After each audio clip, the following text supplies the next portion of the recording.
Would I call the honourable member for Wright? And I thank you, Mr Speaker. And on the weekend, can I say I had the great privilege of playing 2 full games of rugby league for the Murphy Creek Maulers.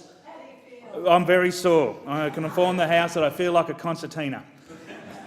But it was all in good fun. It was all for charity.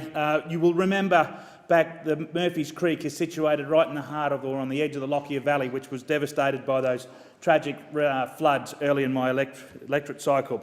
The concept of the game started off with a game of rugby league whilst the floods were on, with the Defence Force guys, the SES workers, a handful of locals to try and lift the spirit of the community.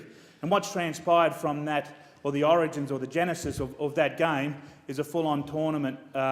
When you walked in there, it was nothing short of the grand final of an NRL series. There was a jumping castle, there was a full-on fair, and there were three sides that played in the tournament. There was the Murphy Creek Maulers, Muswellbrook from New South Wales come up, their A-grade side, and there was an invitational side.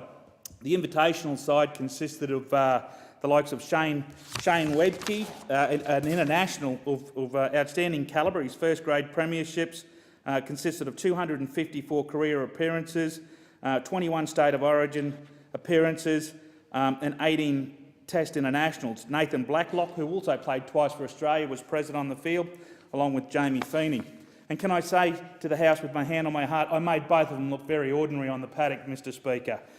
Taking the ball from the kick-off, I'd like to be able to say I took the ball up with gusto and vigour. I beat the first couple of defenders, sidestepped the next one, ran out of a tackle, put a chip over the top at the halfway, regathered on the 20 to go in and score under the post. That's what I'd like to say. What actually happened was that I took the ball from the kick-off, and what I thought I was doing was running away from Shane Webke, but he found me, and from that point on, it was a painful game. A game that was supposed to be a bit of hit and giggle. The competitive edge of all of us come out, and it was a frightful game, and I'm still paying for it today. But the Murphy Creek Maulers, I mean, they raised $18,000 over the weekend.